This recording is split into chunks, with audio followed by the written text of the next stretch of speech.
Whirlpool dryer in the shop, not coming on. Door switch appears to be good. Go ahead and dig in the back.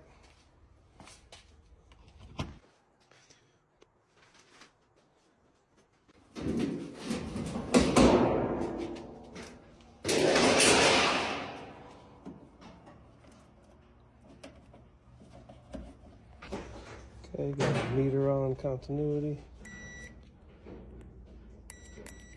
Go ahead and test this thermal fuse first.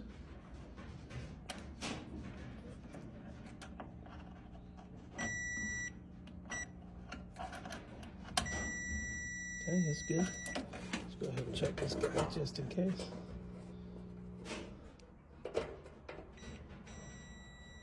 He's good.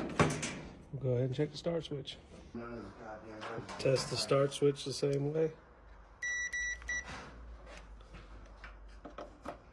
Go ahead, get your leads on and hit start. So it's good. Next thing I'm going to check, the timer. Okay, took the 2 timer screws off, popped it open, and yes, you can definitely see. I'll take a picture, but it's clearly burnt there. Clearly burnt there as well. Camera's having trouble focusing. All right, go ahead and call the client, let them know. Unit has a bad timer, see what they want to do.